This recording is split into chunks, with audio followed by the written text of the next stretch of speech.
comité central du Parti de prospérité s'est mis en travail avec le peuple pour assurer la paix et la sécurité.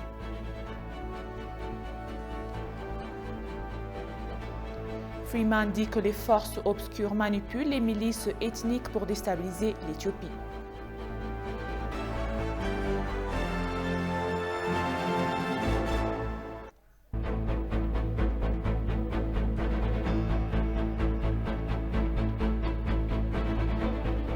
Bienvenue chers téléspectateurs, c'est Moïda Garamo avec le journal du lundi 27 juin.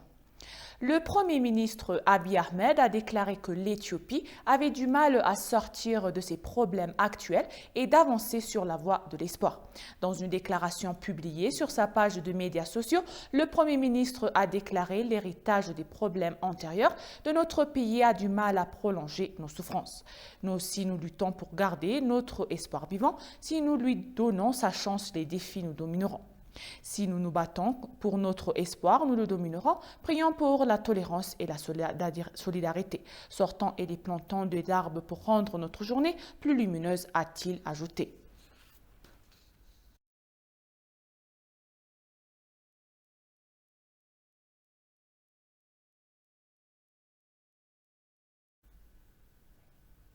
Le comité central du Parti de la prospérité a annoncé que la direction est prête à travailler avec le peuple pour assurer la paix et la sécurité de ses citoyens.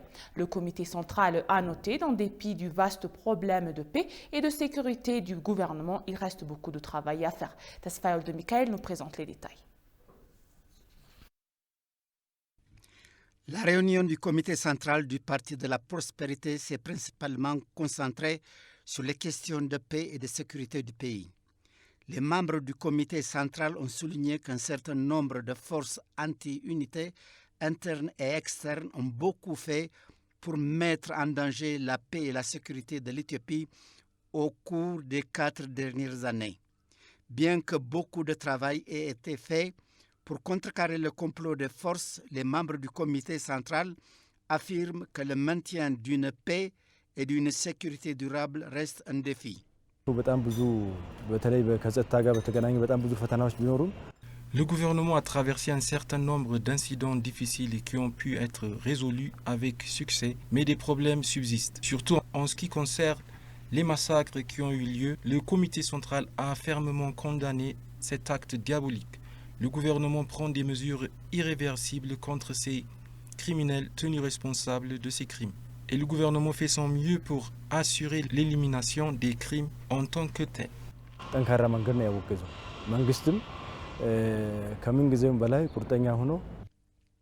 Le comité a en outre ajouté que le gouvernement doit s'acquitter de sa responsabilité d'assurer la paix et la sécurité du peuple.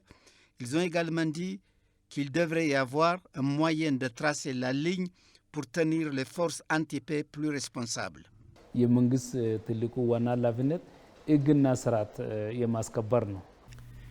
des principales responsabilités du gouvernement est de maintenir la loi et l'ordre. Donc, à cet égard, le gouvernement fait de son mieux pour tenir toutes les forces anti-paix responsables, car personne n'est au-dessus de la loi.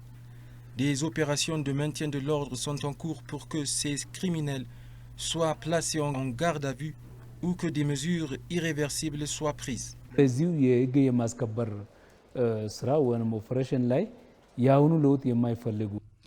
Le comité central a noté que le parti travaille dur pour résoudre la question de la paix et de la sécurité en Éthiopie.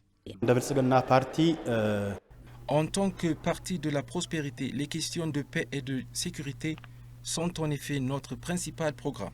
Le gouvernement doit garantir l'état de droit, la paix et la sécurité de la nation. À cet égard, une multitude de tâches ont été traitées et le grand public doit également jouer un rôle vital à cet égard.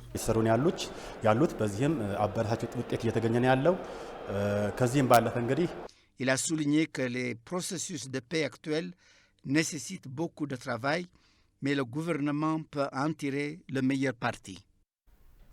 Les récentes atrocités commises dans la zone de Welega, dans la région d'Oromia, sont complotées par les terroristes TPLF et Chane et des militants éléments anti-paix étrangers, a révélé l'ancien diplomate finlandais Simo Parvinen. Dans une interview exclusive avec l'ENA, l'ancien diplomate a déclaré que Kjetil Tronvoll du Norvège a suggéré à un média pro-TPLF que l'incident est commis par le TPLF, Chane et d'autres éléments anti-paix. Il a également cité un militant qui est un spécialiste de la Constitution en Australie qui travaille avec Chane, disant que les commandements du quartier général de l'Oi-disant armée de libération d'Oromo et du TPLF travaillent ensemble. L'ancien diplomate finlandais a expliqué que cette personne qui se dit spécialiste de la Constitution en Australie disait que les commandements du siège du Chane et du TPLF travaillent ensemble. Parvinen a souligné que ces éléments anti-paix tentent de déstabiliser l'Éthiopie avec le TPLF et Chane. L'ancien diplomate a également entendu des personnes proches du cercle du TPLF résidant aux États-Unis en étroite Europe dire qu'elle avait une coopération très étroite avec les extrémistes travaillant dans la région d'Oromia.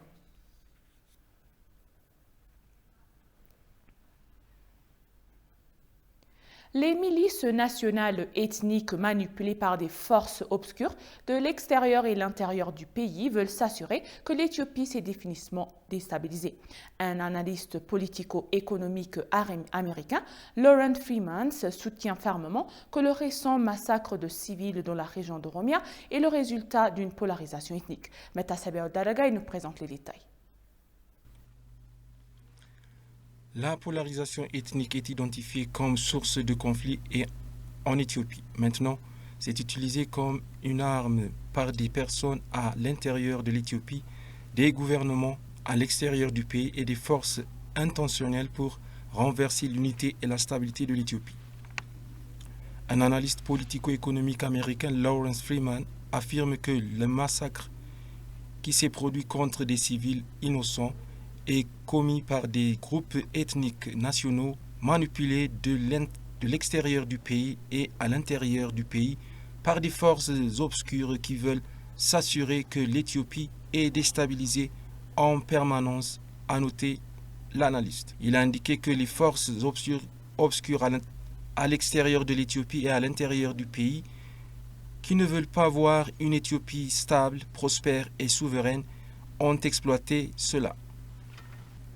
L'analyste soutient qu'à la suite d'un projet de déstabilisation de l'Éthiopie, l'ethnicité est clairement manipulée en Éthiopie parce qu'il y a des forces politiques qui veulent affaiblir l'Éthiopie et vous ne devriez pas ignorer le fait, a souligné Freeman.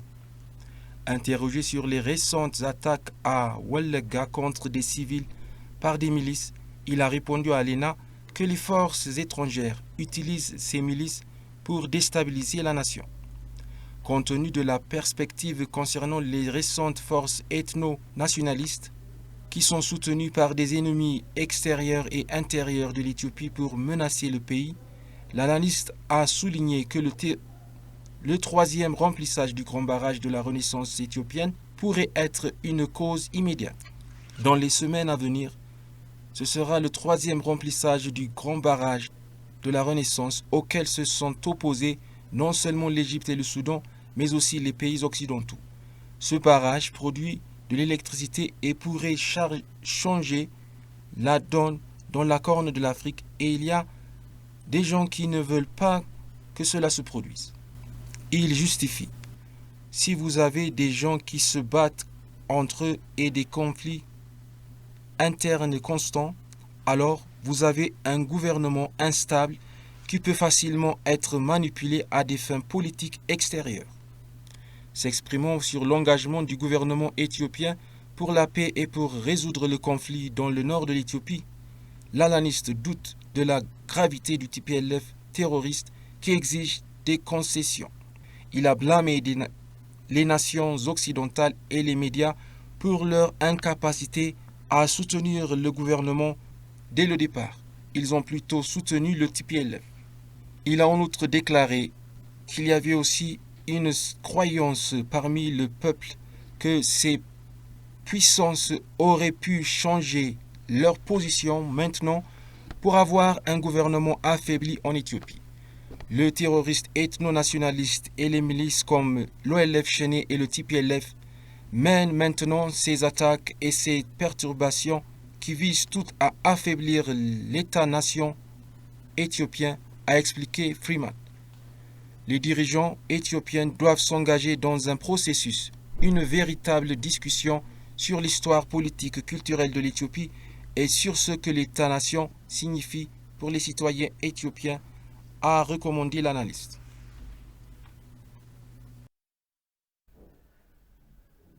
L'ambassadeur d'Éthiopie aux États-Unis, Selashi Bekele, a eu des entretiens avec 25 professeurs de diverses universités des États-Unis. L'ambassadeur a informé les professeurs de la riche histoire et de la culture diversifiée de l'Éthiopie ainsi que des contributions de la grande communauté de la diaspora éthiopienne aux États-Unis à l'enrichissement des relations bilatérales de longue date entre les deux pays. Des discussions ont également eu lieu sur les questions économiques, sociales, culturelles et environnementales, en particulier les impacts des facteurs mondiaux et locaux tels que le changement climatique et les catastrophes naturelles, associés les conflits, l'insécurité alimentaire, la migration et leurs impacts sur la vie de personnes et de la société et le moyen de les atténuer. Le groupe a également évoqué le succès des Afro-Américains, y compris ceux d'origine éthiopienne, et a demandé ce que les Éthiopiens chez eux aiment savoir des Afro-Américains. L'ambassadeur a exprimé sa gratitude aux professeurs pour leur vif intérêt à en savoir plus sur l'Éthiopie et la diaspora éthiopienne aux États-Unis. Il a en outre souligné l'importance de ces visites non seulement pour renforcer l'amitié et la compréhension mutuelle, mais aussi pour établir des accords de jumelage des partenariats pour les recherches conjointes et les programmes d'échange d'étudiants entre les universités éthiopiennes et américaines.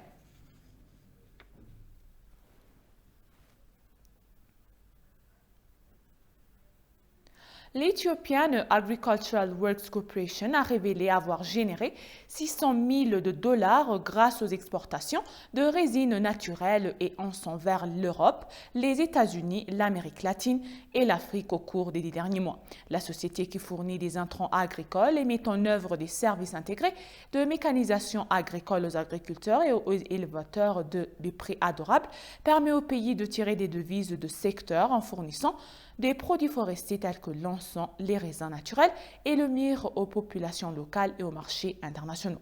Le responsable de la communication et des affaires sociales de l'Ethiopian Agricultural Works Corporation, Gashau Achuleme, a déclaré que la société avait exporté 2300 cantons de produits au cours des 10 derniers mois.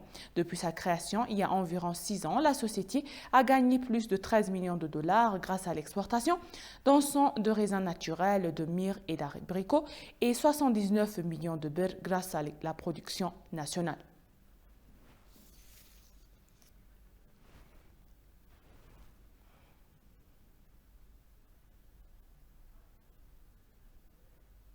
Chers téléspectateurs, nous vous rappelons les titres principaux. Le comité central du Parti de prospérité s'est mis au travail avec le peuple pour assurer la paix et la sécurité. Freeman dit que les forces obscures manipulent les milices ethniques pour déstabiliser l'Éthiopie.